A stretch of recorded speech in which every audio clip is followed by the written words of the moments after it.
Before we crack open tonight's cursed can of content, I just want to say a big thank you to all our subscribers, and an extra Sinister shout out to the loyal members of the Sinister Elite. You legends help keep the darkness alive. If you're enjoying the stories and want to take it a step further, hit that like button, make sure you're subscribed, and consider joining the Sinister Elite by clicking that join button below. Members get access to creepy custom emojis and exclusive Sinister Elite badges that level up the longer you survive with us. It's like loyalty, but spookier.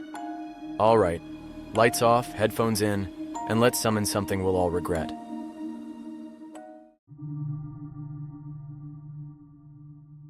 They told me I'd be alone.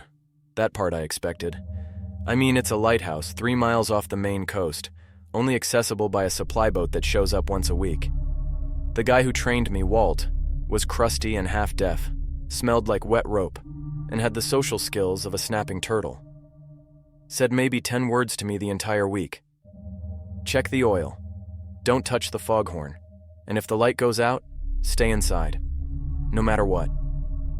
Naturally, I laughed. Like what? Ghosts? I said, grinning like an idiot. Walt just blinked at me. If you hear knocking, he added, ignore it. Now I've had weird jobs before. I stocked shelves overnight at a Walmart that definitely had raccoons in the ceiling. I worked a graveyard shift at a mill where a dude got scalped by a belt sander and nobody spoke of it. So I figured this would be boring, peaceful even. I'd sit in a big tower, drink coffee, read some Murakami, watch the waves crash against the rocks, do a little soul-searching, maybe get my head right. Instead, I've been here 4 nights and I swear this damn island's trying to talk to me. It starts small.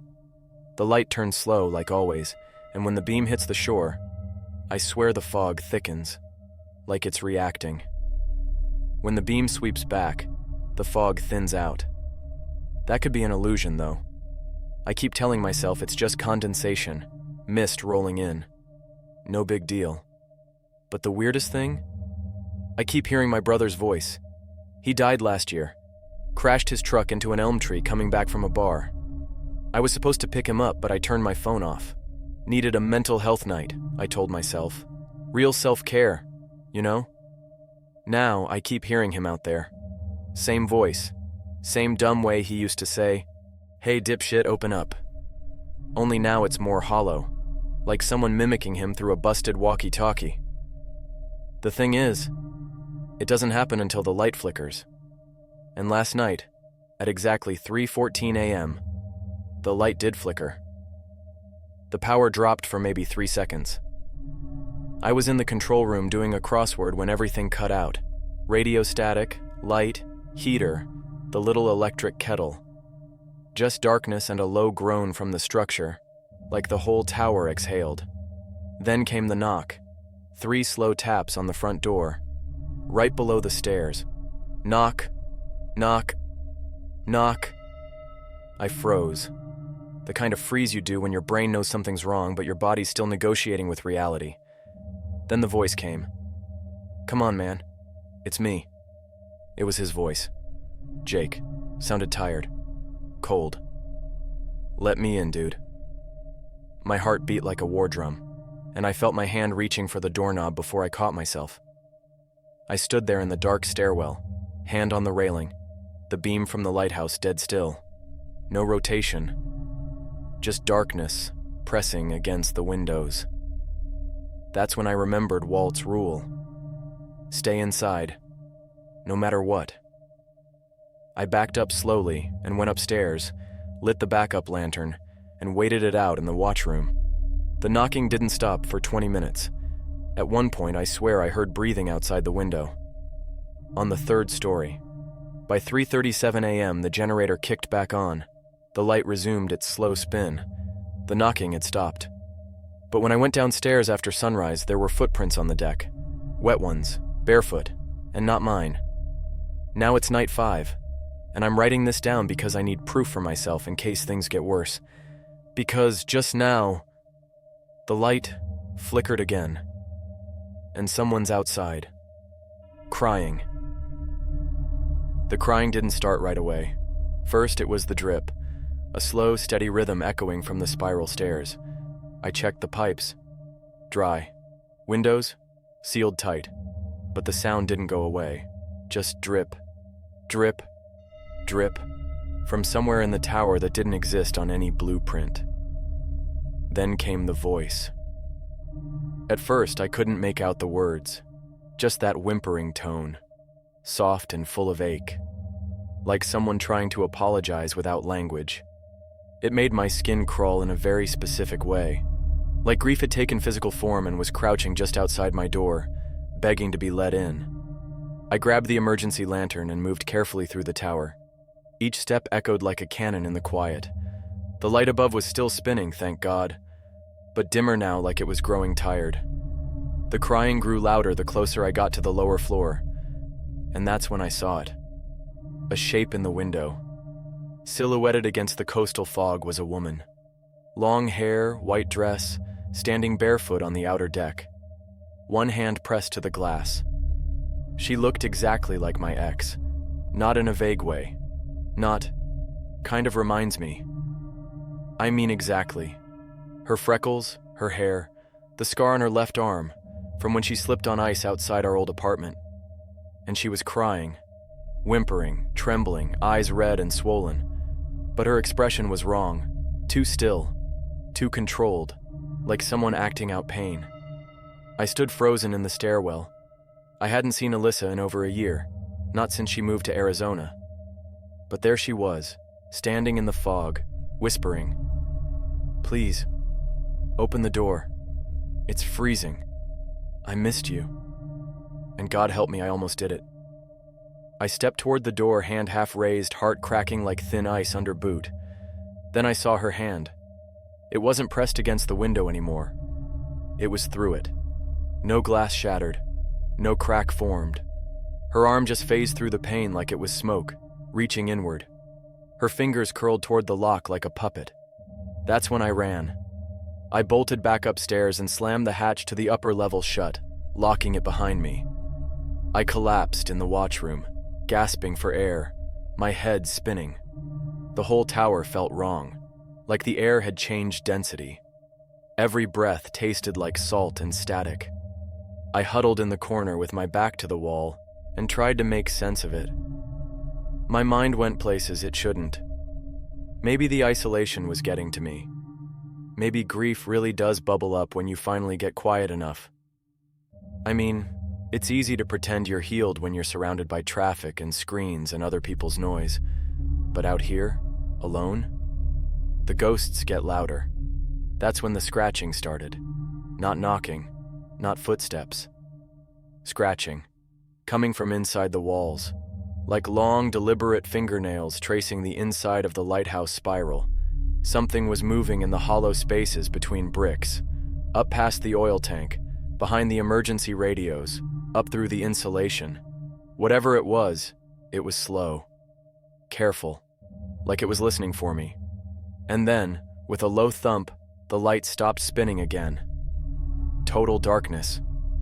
The crying vanished. The scratching paused. I heard only the wind, the creaking beams, and one deep exhale from just behind me. But when I turned around, no one was there. Only the wide glass window facing the ocean. And in the swirling fog beyond it, something moved. Not a person. Not a boat. Just black shapes. Slender. Tall. Sliding through the mist like they belonged there. That's when I realized the light doesn't just warn ships.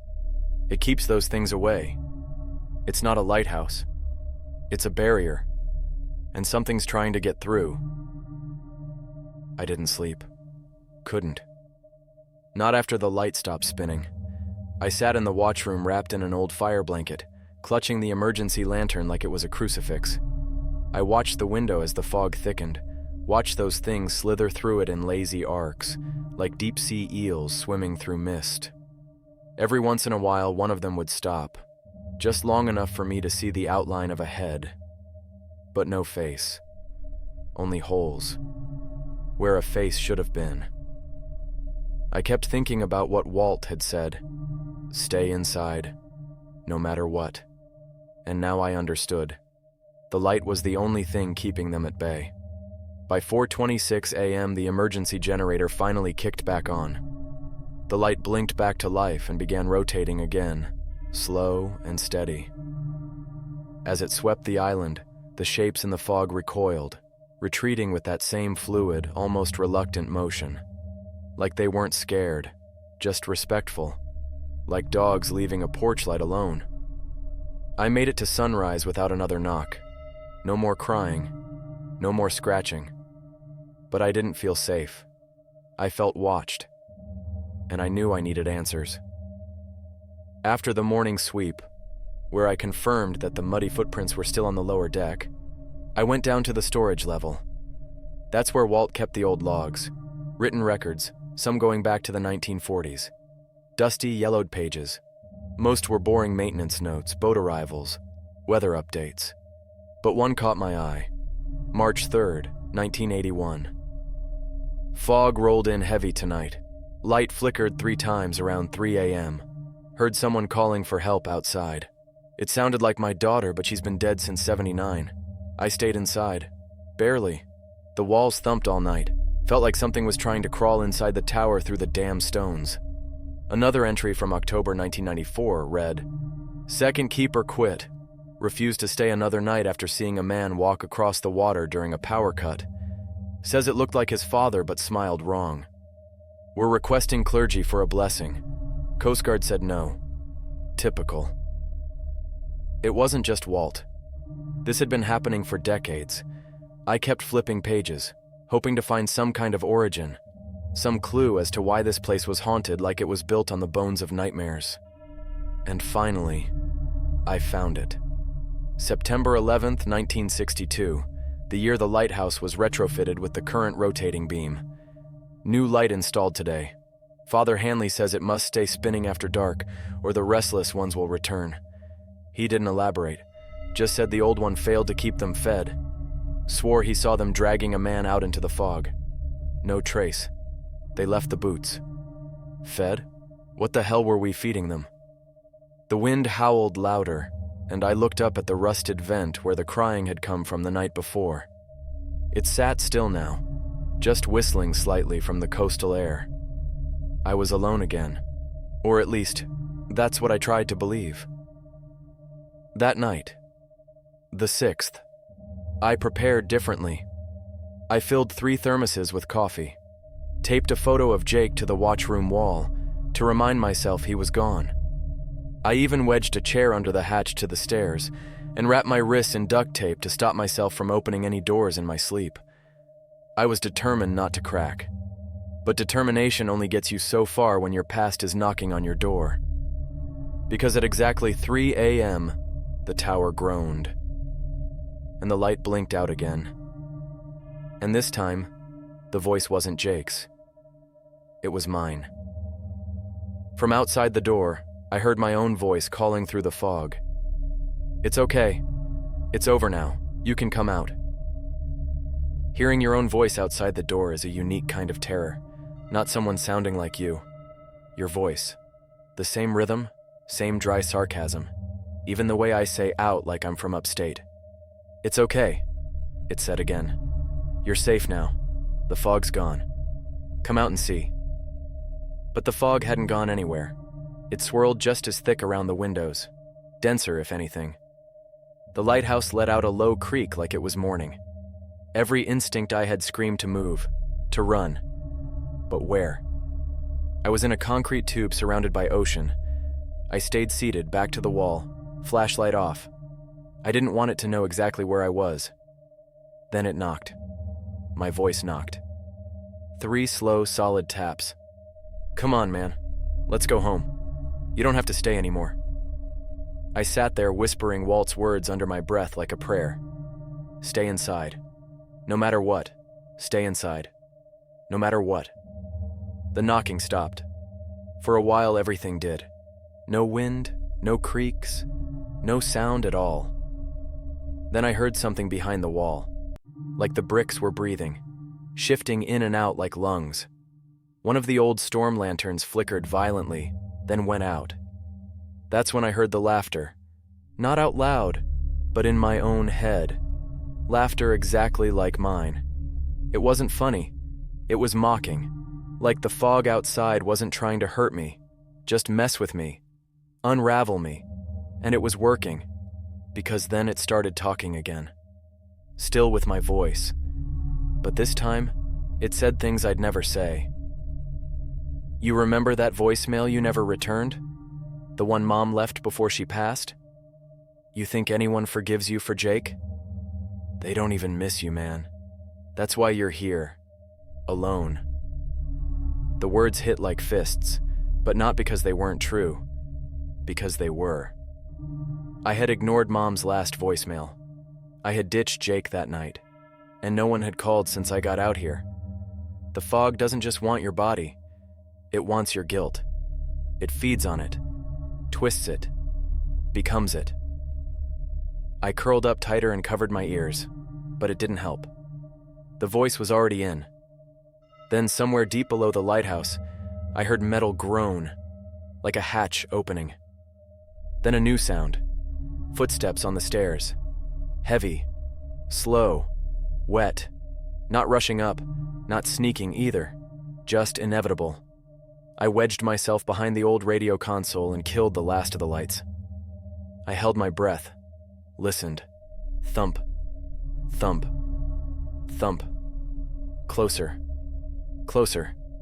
A knock came at the watchroom hatch, then silence. My body locked up. My fingers shook so bad I nearly dropped the lantern. The latch jiggled once, twice. Then it stopped. And then it spoke. Not in my voice. Not Jake's. Not Alyssa's. Just a voice like gravel and seaweed and rusted chains. You've been here too long. And then it said something that scared me worse than anything so far. But you'll last longer than the others. The voice vanished after that. No footsteps, no scratching, just silence.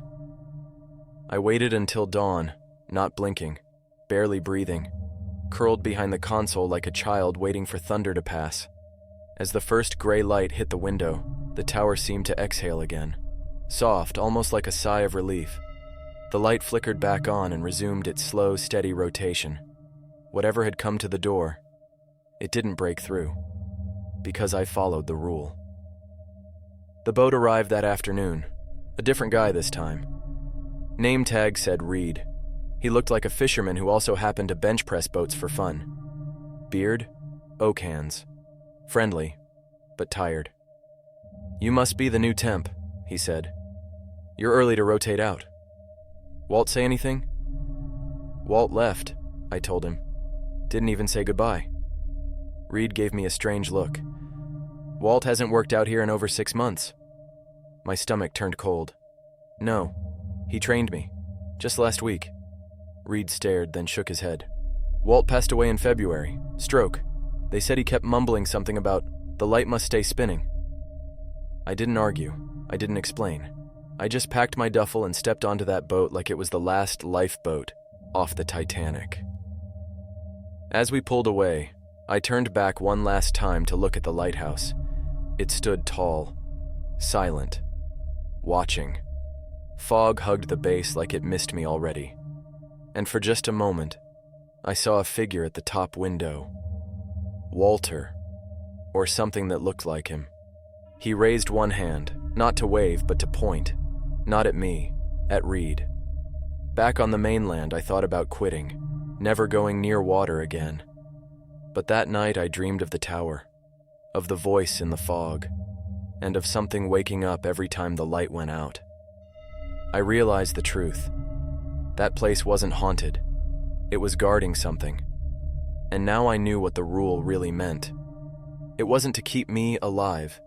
It was to keep it inside. Final log entry, March 20th, 2025. They called this morning, said they need a full-time keeper, offered me the job. I said yes. I know what I have to do now.